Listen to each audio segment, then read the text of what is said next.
mengucapkan terima kasih kepada Bu Ati selaku dosen pengampu kuliah AKM 3 telah memberi kesempatan kelompok kami untuk melakukan presentasi, dan terima kasih buat teman-teman yang sudah hadir hari ini. Baik, untuk langsung saja untuk materi dari kelompok kami yaitu akuntansi sewa. Ini nama anggota kelompoknya, benar ya? Bahasan dan karakteristik dan jenis sewa. Akuntansi sewa untuk lesi.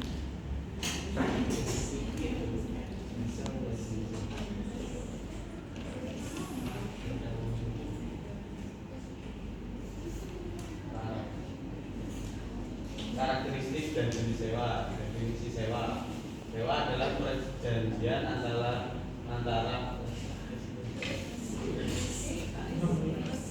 resi penyewa dengan lessor pemberi sewa, di mana resi diberikan hak oleh lessor untuk menggunakan aset milik lessor pada periode yang telah disepakati. Karakteristik sewa itu beberapa karakteristik umum dari transaksi sewa. Adanya perjanjian formal. Sewa didasarkan pada kontrak tertulis yang mengatur hak dan kewajiban antara penyewa dan pemberi sewa. 2. Objek sewa merupakan aset yang dapat diidentifikasi. Biasanya berupa aset tetap seperti gedung, kendaraan, mesin, atau peralatan yang secara spesifik disebutkan dalam kontrak. 3. Hak penggunaan aset. Penyewa memperoleh hak untuk mengendalikan penggunaan aset selama masa sewa. 4. Jangka waktu sewa. Perjanjian mencantumkan lama waktu sewa yang mempengaruhi pengakuan akuntansi dan klasifikasi sewa. 5. Pembayaran secara berkala. Penyewa melakukan pembayaran secara tetap atau periodik sebagai imbalan atas penggunaan aset. 6. Risiko dan manfaat ekonomis. Analisis dilakukan untuk menentukan apakah risiko dan manfaat dari kepemilikan aset dialihkan ke penyewa atau tetap pada pemberi sewa. Jenis sewa. 1. Sewa pembiayaan. Diakui aset guna dan liabilitas sewa.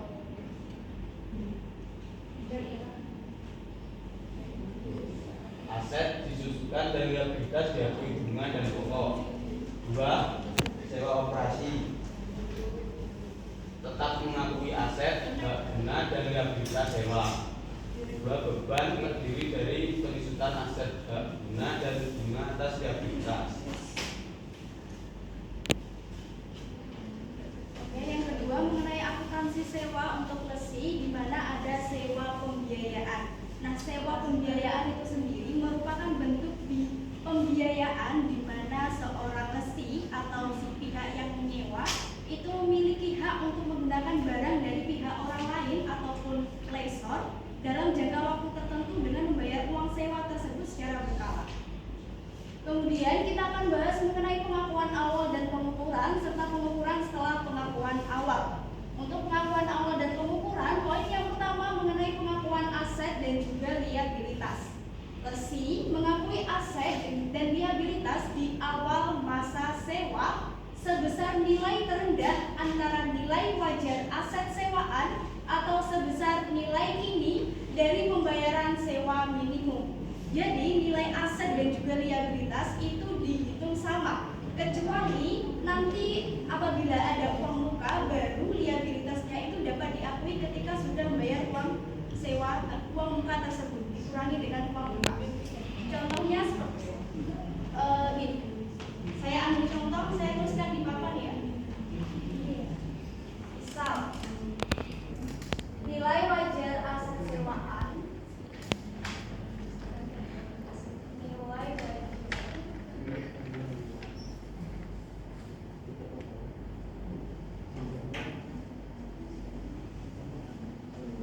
ini sebesar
Nominalnya berapa?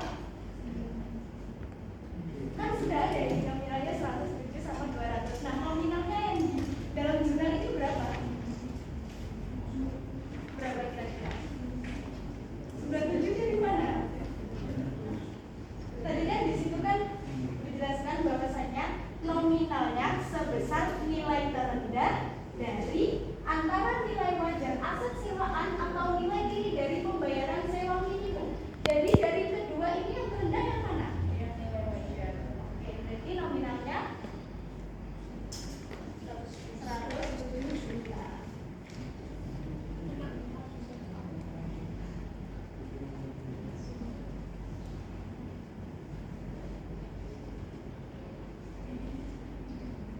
Gimana ini? Misalnya nilai kirinya lebih kecil berarti juga yang ditulis. Iya, kalau misalnya nilai kirinya lebih kecil berarti yang ditulis yang terendah. Karena itu adalah nilai terendah antara nilai wajar aset sewaan atau sebesar nilai kini dari pembayaran sewa minimum. Nah, nanti ketika ada uang mukanya, baru jurnalnya adalah aset sewa pembiayaan pada uang muka sewa dan liabilitas sewa pembiayaan. Jadi nanti liabilitasnya baru bisa diakui ketika sudah dikurangi dengan uang muka tersebut. Seperti di halaman 325. Oke, untuk poin yang kedua mengenai tingkat diskonto. Jadi tingkat diskonto itu merupakan nilai kini dari pembayaran sewa minimum itu dihitung menggunakan tingkat bunga implisit. Poin yang ketiga ada nilai residu.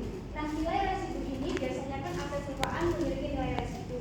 Nilai residu itu sendiri ada nilai residu yang dijamin dan nilai residu yang tidak dijamin.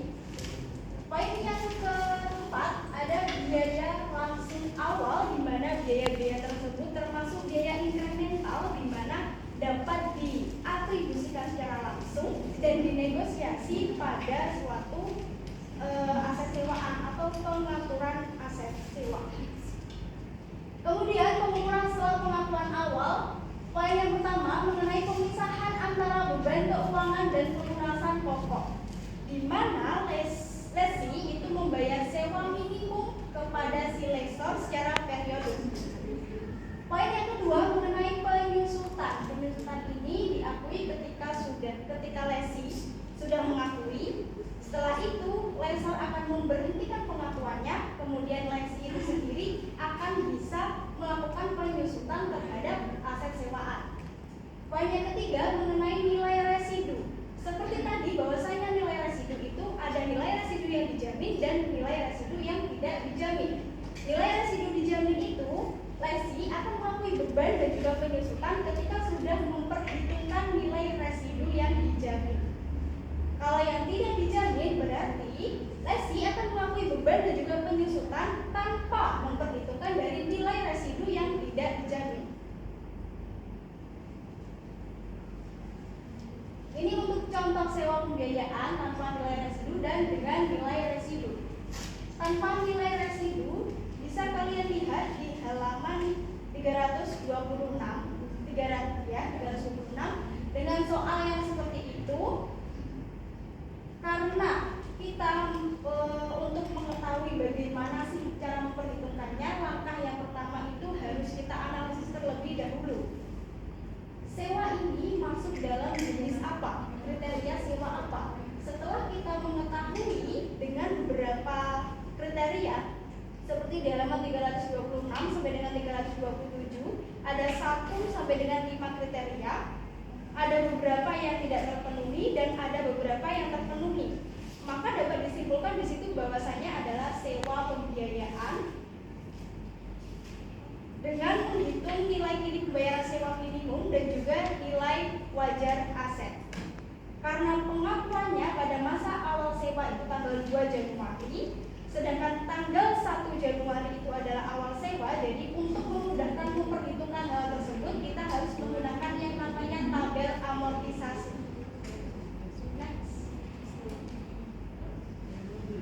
Nah, untuk tabel amortisasi di sini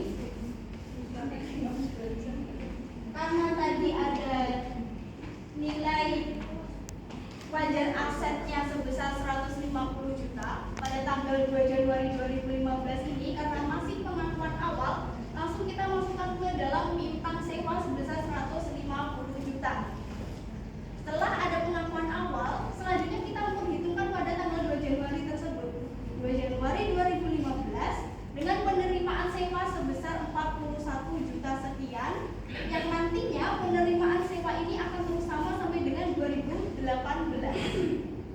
Setelah itu, karena masih awal, pendapatan bunganya masih belum ada, lalu untuk pengurangan pokok piutang kita ambilkan dari penerimaan sewa.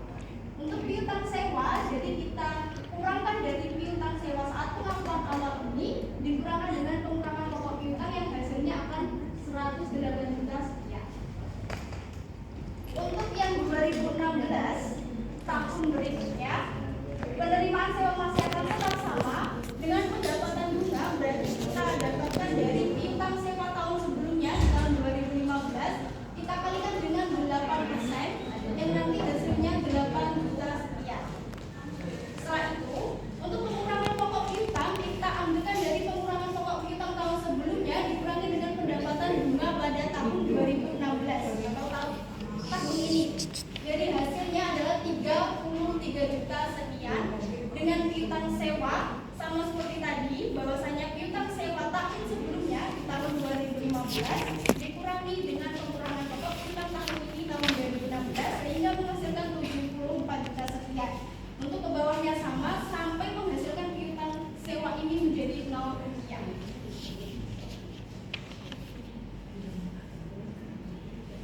Ini contoh soal dengan nilai residu.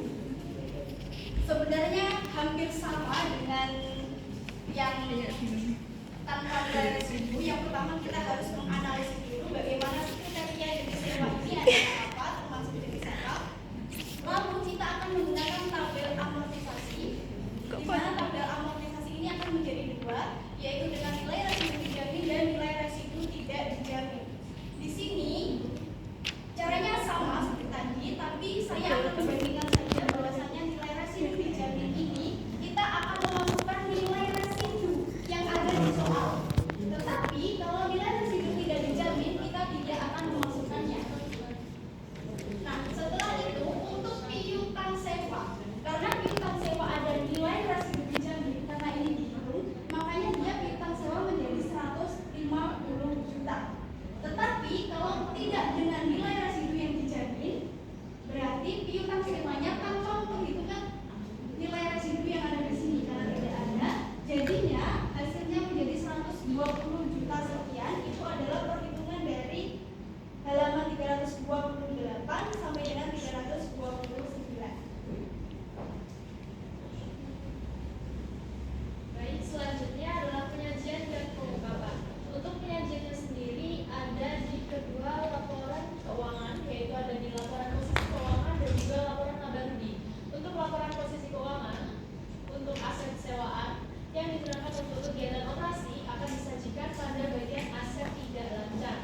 ada aset sewa pembiayaannya.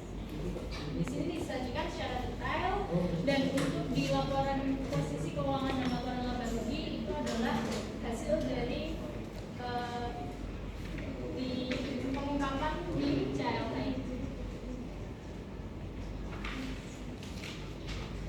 Selanjutnya ada sewa operasi.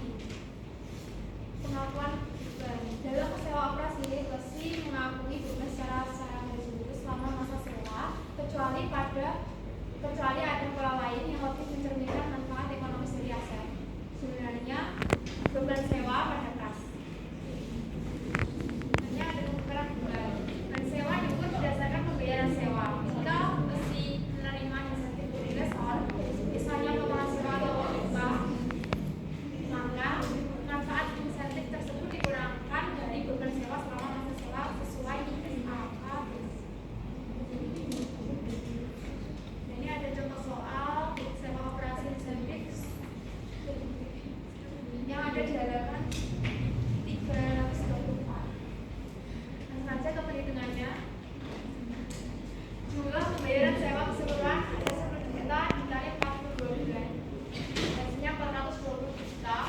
Periode sewa sesuai perjanjian 48 bulan, dan diperoleh dari 42 bulan ditambah 6 bulan sama itu.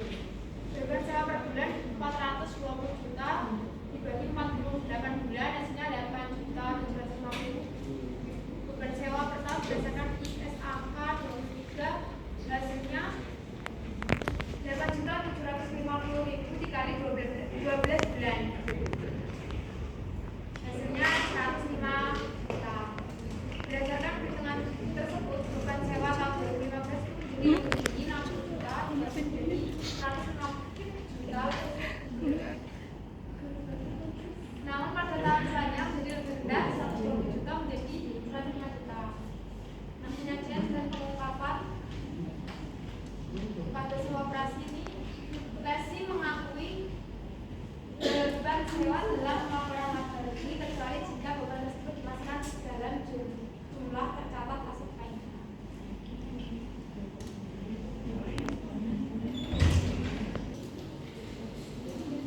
Perkenalkan, saya Firani Putirayu dan absen 24. Saya ingin bertanya, apa perbedaan mendasar antara sewa pembiayaan dan sewa operasi dari perspektif Lesi? Nah, terkait dengan sebenarnya ini mau minta pendapat. Menurut pendapat kalian, kalau perusahaan itu kenapa sih milih buat dapetin aset lewat sewa, bukannya beli langsung? Terus kalau misalkan perusahaan itu punya hampir 80-90% aset itu sewa, itu menurut kalian itu strategi yang bagus atau justru resiko? Terima kasih. Saya izin menjawab dari pertanyaan Ayu. Perbedaan sewa pembiayaan dan sewa operasi dari perspektif Lesi. Sewa pembiayaan, Lesi dianggap sebagai pemilik secara substansi. 2. Aset dan liabilitas dicatat di neraca. 3. Beban terdiri dari depresiasi plus bunga. 4. Tujuan yaitu manfaat jangka panjang. 5. Terjadi jika sewa mencakup sebagian besar umur aset atau ada opsi beli. Untuk sewa operasi, 1. Lesi tidak dianggap pemilik. 2. Aset dan liabilitas tetap dicatat PSAK 73, tapi resiko dan manfaat tidak dialihkan. 4. Beban diakui sebagai biaya sewa secara merata. 4. Tujuan penggunaan sementara. Perbedaan utamanya yaitu kepemilikan substansi dan kelakuan akuntansinya.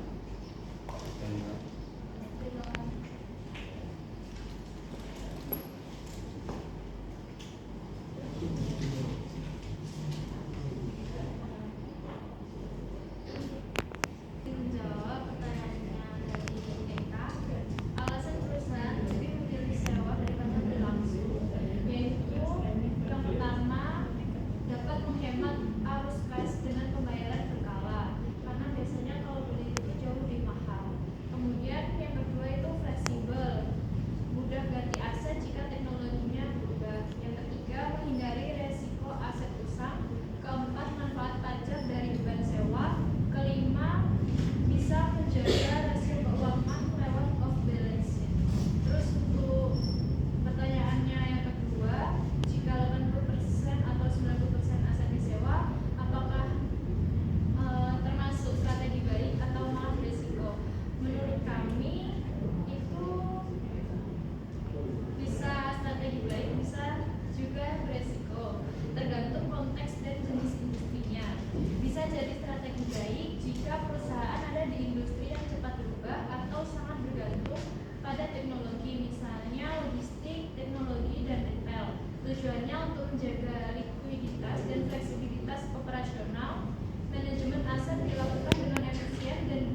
Yang kedua, kenaikan total biaya jangka pajak.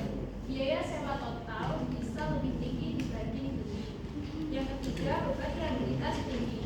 Dalam laporan keuangan, sewa jangka panjang tetap masuk ke neraca, jadi rasio utang bisa tampak tinggi. Dan yang terakhir,